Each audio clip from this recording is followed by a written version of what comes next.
I found this exposed skeleton spawner while exploring the world a while back, and I've had it in the back of my mind ever since, planning to turn it into a skelly farm as soon as possible. I've been taking this world very slowly, trying to make sure that projects get the attention they deserve before moving on to the next. That being said, I haven't even had the supplies to turn this into a proper skeleton farm, but all of that changed once I finally journeyed into the Nether in the previous episode. After collecting some soul sand and some quartz, I now have everything I need to transform this spawner into a functional and aesthetic skeleton farm. In the last episode, we designed this beautiful train station that serves as the entrance to our nether hub, but you can't call it a train station without some rails and a minecart, so we went ahead and built this bridge to go with it, and guess where that leads? It conveniently leads you to the skeleton spawner. So today we will be upgrading that spawner, fully equipped with an auto sorting system, AFK capabilities, and packaged into a nice cabin at the base of this cherry grove mountain. So, let's get started. I'm really excited to get working on this project because skeleton farms are really nice to have even after you no longer need them for XP. They provide copious amounts of bones, which I can use for bone meal for farming, or I can craft them into bone blocks for building. And they also produce way too many bows, which can be used to craft dispensers. And as I continue to progress in this world, I know I will need my fair share of all of those items. Now, I know my way around the basic concept of spawner farms, but I'm definitely no expert, and we're going to be following a tutorial for the base of the farm that I will link in the description below. But once we get into the build portion, we will be completely on our own. And on top of that, I'm going into this project with no plan and no previous creative preparation, so hopefully I won't regret that later because I really don't want to have to start over due to some simple oversight, but we'll just have to work through any challenges as they come. After setting up a little base camp, we're going to start out by clearing out the space needed for the skeleton farm itself. Now, doing this helps me get a better understanding of where the water elevator is going to go, as well as where the skeletons are going to drop, so that way I'm able to plan the build around these elements. Now that I have the basic framework for the farm laid out, I'm starting to realize just how tall this build needs to be in order to ensure that the skeletons fall the full 22 blocks that they need to. So I'm mocking up a gabled roof to try and hide that uppermost part of the farm. Looking at it from a distance, I like the shape of the roof, but I do feel like the build is a little too wide, so I'm shaving off the sides just to make the build seem a little more proportional. Now that I'm happy with this section, I'm introducing another portion with a gabled roof to the build to add some variety and depth to the overall shape. With the rough footprint in place, I can now start to hone in on the layout of the interior, and I'm actually going to shift the skeleton drop over a block in order to create a wider entry into the auto sorting system storage room. I'm going in now and adding the redstone for the auto sorting system, which actually stuck out a little further than I thought it would, but I am just going to have to add an additional structure to the exterior later to cover all this up, but I actually think it will do a good job at adding a little more variety to the build overall. Now that I'm pretty confident in the placement of the water elevator and the skeleton drop, it's time to get the farm up and running so that I can keep an eye on it and make sure everything works properly as I finish the rest of the build. This is when we find out if there are any mistakes in the design. At this point in time, I'm starting to get a little worried that I may have placed the skeleton drop out of the spawner's range, but all we can do is wait and see. Luckily, everything works as intended, so now we can focus on finishing up the rest of this build. Next, I'm going in and framing the build with spruce logs to add some depth to the exterior walls. With the spruce framing in place, I can start to mock up what the outline of the roof is going to look like, and for this build we're going with the dual pitched roof, and I definitely tend to gravitate towards a dual pitch whenever there's a front facing gable because I feel like it just feels a little more elegant and adds that little flair at the edge of the roof. As I fill in the rest of the roof, I noticed I overlooked part of the design because it's creating this weird connection between the two slopes that is just turning out to be too much uninterrupted spruce for me, so we've got to find a way to fix that. I'm thinking if I bump out a portion of this roof, then I can add another gable and create a termination point to cap off that awkward section of roof. And to be honest, I actually like the profile it creates way better this way, so this is why sometimes you just gotta adapt as you go. I'm at a point now where I have the framework in place and I just need to lock in and start cleaning up the details, part of which includes replacing the stone walls with other materials. For the structural components, we're using mostly spruce with the occasional nether brick. Now, for the walls, we're going to do a gradient that includes tough stone bricks, andesite, diorite, birch logs, calcite, bone blocks, quartz, and white wool. It is quite a handful of blocks, but I definitely think it is needed considering this build has turned out to be taller than I expected. And we're at a point in the process where there's going to be a lot of trial and error on my part, and since I tend to undo and redo work quite often, I'm going to just focus on chipping away at the project, and I'll check back in when I'm ready to give a progress update.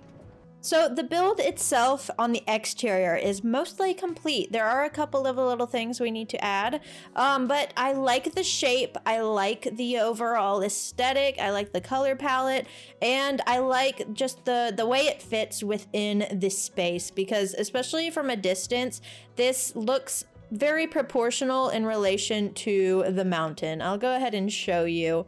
When you're back here, it blends in with the mountain really well.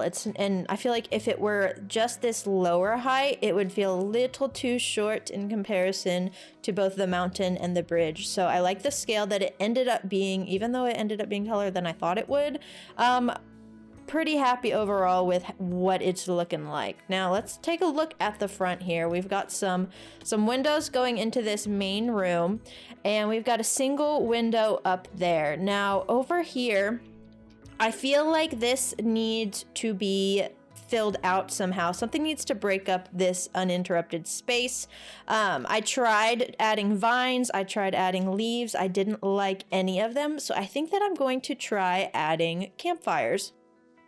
I definitely think that that breaks up the front a little bit, but honestly, I feel like I should just build a sloped roof, kind of like I have here, because from the front, this looks way too thin. It needs to have some thickness to it. So let's go ahead and try that and do like a slab sloped roof all the way up. Is dark oak the option? Definitely better, but I think I want to try one more thing, and if I don't like it, we'll go back to dark oak. But I started to pull in just some regular bricks, and I think that might look really nice because it won't blend into the gray behind the wall. It'll have some shadow, but it'll also like differentiate itself from the spruce. So let's try bricks real quick, and then if we don't like it, we'll go back to dark oak. So we've got the brick roof in, we've got some granite sprinkled in. I definitely think that really helps with the appearance of it. Now we've got the column with a little bit of extra bulk at the base of it, and then these fence gates, lanterns, and some more fences just to support the roof a little bit better. And I really like how that turned out. Now we are going to continue walking around what has already been done, and right next to it is this little side shed. Now this is where all of the redstone is hidden. I mentioned that I was going to add a little side building, and I wanted this one to feel like not like an outhouse, but just a shed connected to the house, which I feel like that's quite common in certain areas of the world. So we decided to build that off on the side. Now over here we have another little window up in the second story, or I guess that's technically the third story. We've got that going on, and then around back we've got a lot more nether brick wall, but over here we've got a couple extra windows around back, and then these ones actually have some shutters on the bigger windows in the center, and then we have this band of spruce trapdoors in the middle just to break up that like thick band of white in the middle. And then going around this side, we've got the side building, which this does not have any windows on it, but honestly I don't really mind because it's not like the main focal point. And I've got a lot of windows on this front wall, and when you see the inside, the windows aren't needed on this side from when you walk in the interior, but I do feel like some windows would be nice up here on this second gable, so I think we can go ahead and do that. But I'm going to take you inside and show you what we've got going on. So the interior needs quite a bit of work. And the reason why I don't have windows yet is because you can't even see out of anything that is up there. So we're gonna have to do some work on the interior here after we figure out where these windows are gonna go so that you can actually see out when you're up here. Okay, as I place these last panes, I kind of have two questions. We can either do a window like this, where it kind of almost follows the slope of the roof, or we could do it like that, and they do have their varied heights. Or the other option would be to lower this all completely, which I don't think that I'm gonna like that. So it's kind of option A or option B. Yeah, I definitely think option B is the better choice in this situation. But with those windows in, I think that we can basically call the exterior complete. I think the last thing I need to show you that I haven't run by, this is what's underneath the minecart dispenser station. I just decided to block all of this in with more trapdoors, kind of like the shed on the side. It's supposed to be more of like a maintenance area, so we're just hiding most of that. But since it's under the bridge, it's not that big of a deal. I did have a makeshift sheep farm going. Don't know what happened to the sheep, but I can only guess considering there's some cooked mutton in here. I don't know if just like it got struck by lightning or something. I'm really not sure, but it's had this trapdoor over it the entire time, and next thing I know, it's gone. So we've got a handful of wool that we can use, but luckily we don't need any more for the time being. Now, before I get going on the next part, which is going to be the interior, I want to show you what we do have going on. So you saw upstairs, we've got this on the main floor. We've got this water column, which connects to the skeleton spawner. This is where they come up. There they go. And then they cross over. And then this is where they fall down, which I actually need to take some of these guys out real quick.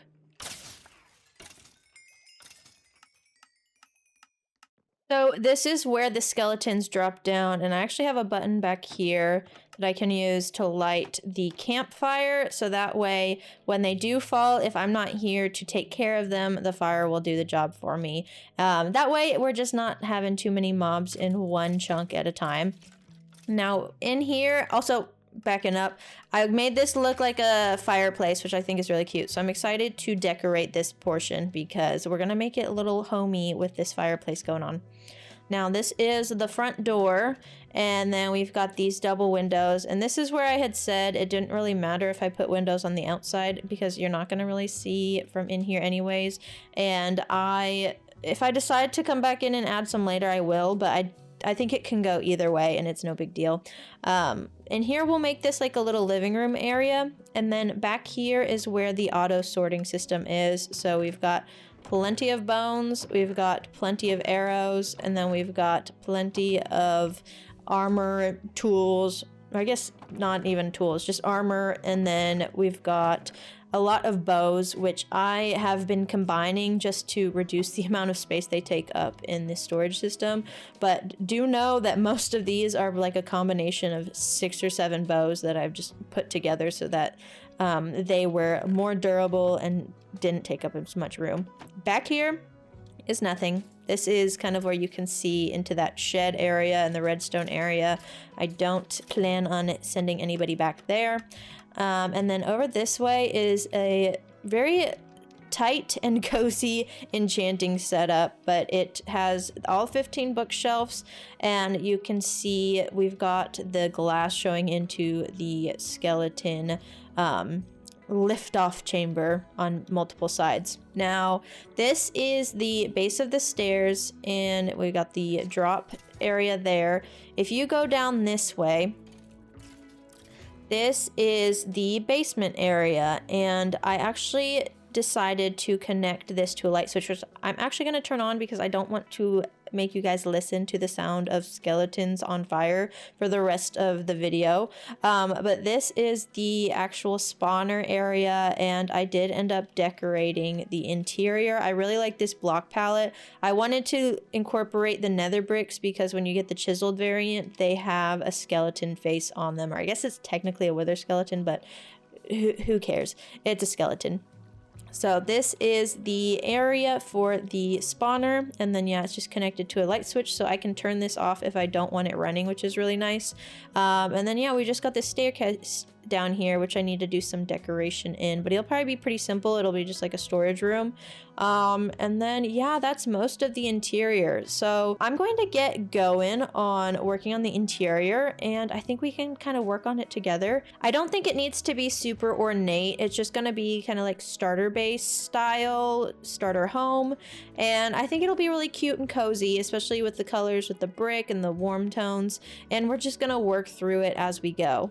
So I definitely want to put a couch around the fireplace first, but I need to keep this walkway clear, as well as this walkway. So we're gonna try to set them off in this like inner rectangle here while maintaining all of the main paths of travel. We're going to use beds to make up the main portion of the couch. So I think that we can place that there and still keep a decent, actually no, I think we'll push this back one further. I think that'll be good. And then we'll go, let's do this way and this way. Actually, I think I want this on this other side right here. So I think like that. That'll be good. It lines up with the columns right here. So let's do that. And then I've got some dark oak trap doors to put on the ends to just finish off the edges. I think that that should be good for the couch. Now, next up, let's do a good old striped rug. So I think we'll do white on the outer stripe and then go from there. And then black on the inner stripe. So I think that I like the way that that's looking. Now, it feels like we need to add some details above the fireplace. So I definitely need a light. So I'll probably just put a lantern at the top. And then I'm thinking of painting. And then I may come back in and put some mini blocks on this mantle. Ooh, yes. I love this painting so much. I use this in the iron farm. It's like almost a skeleton in a bath, which I like, so that's fitting for the area. Let's go with that. I went and got some candles. I feel like that's gonna look nice on the mantle, so we're gonna do 4.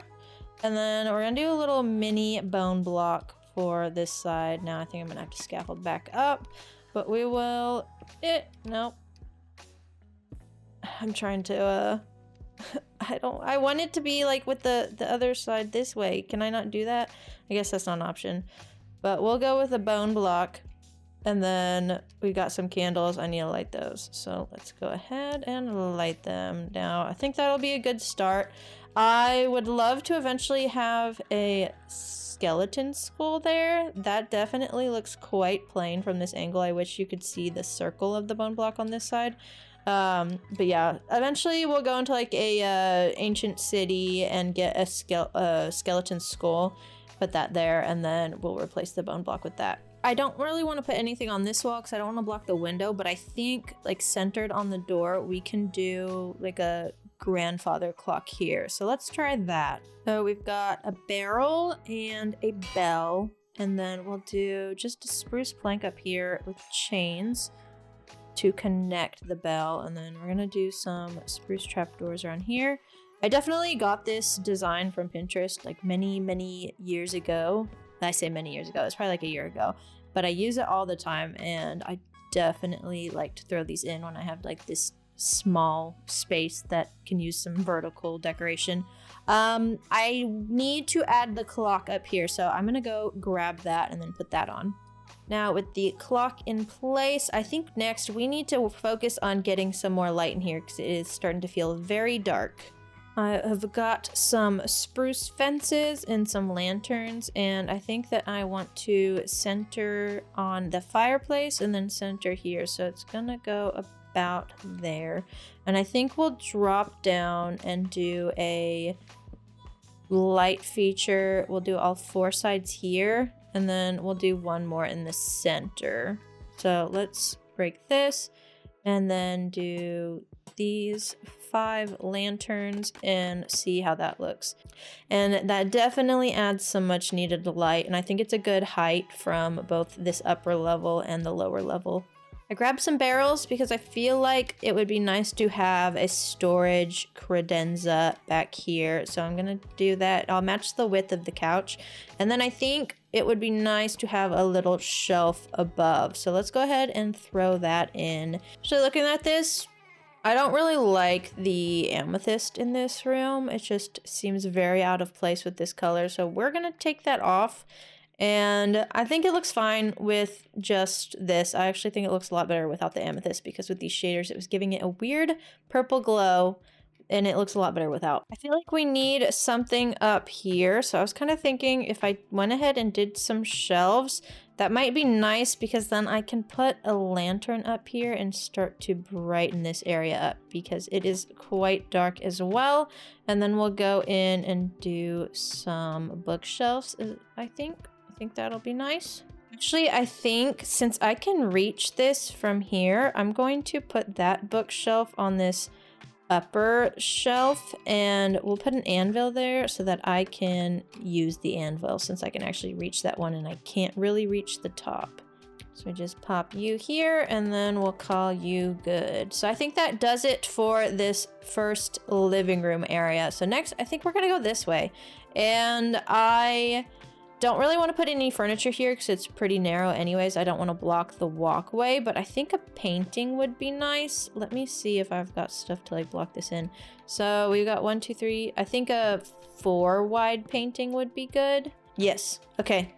I want him. I want the skeleton. Fits perfectly within the purpose of this whole building. We'll go ahead and put a lantern here so that we can get rid of this torch. And let's put a potted plant in the corner. Actually, I have one right here. Put a potted plant there. Put you here. And you here. And I actually think I just need some leaves. So let me go grab some because I know I have some out here. And there we go. I'm actually surprised this is the first potted plant I've put in this build so far. Now we've got to figure out what to do down in this basement. So I think as far as the walls go, I'm going to keep them stone because I'm fine with it feeling like a basement. But I think I want to do some storage, and the farm itself produces a lot of armor that can very easily start to overflow. So I think I'm just going to put a ton of barrels down here, and I don't think I'm going to do much decoration with it. I think I'm literally just going to put barrels and fill them up with armor so that I can get them out of the way up here. Okay, so we're going to fill this up with barrels, and I know that I said I wasn't going to decorate, but I feel like this place just deserves to have a ton of armor stands. I don't know why. I mean, if I'm going to be storing armor down here anyways, might as well. We're just going to pack all these in with armor stands, minus the one with the light switch. And then that way I have a place to put all of the armor as I bring it down here as well. And it can kind of help me understand what is stored where. And with all of the armor stands filled out and all of the armor brought down to be stored down here, next up we need to figure out what we gotta do next. Now at this front entry, we don't really have anything going on here right now, so I'm thinking we'll just go ahead and do a little bench with this bed, and then we will pop a decorated pot in this corner as well so that we can get some greenery in here, and I think that'll look nice. And fill out that kind of like odd corner. The only room that's left that still needs to be decorated is this room up here, and I've gone ahead and started to finish out the build, just started to clean up the walls and the ceiling, but I actually have plans for this room that deserve its own episode, so we're going to be tackling this at a later date. But that being said, I think the entire interior of this build is done. That is going to do it for this episode. If you stuck around to the end, thank you so much for watching. And if you liked it, please consider subscribing if you haven't already and leave a like on the video. Maybe even comment what you would like to see me work on in the future. But that being said, wherever you are in the world, I hope that you have a great rest of your morning, day, or night, whatever is for you. Thanks again. Bye-bye.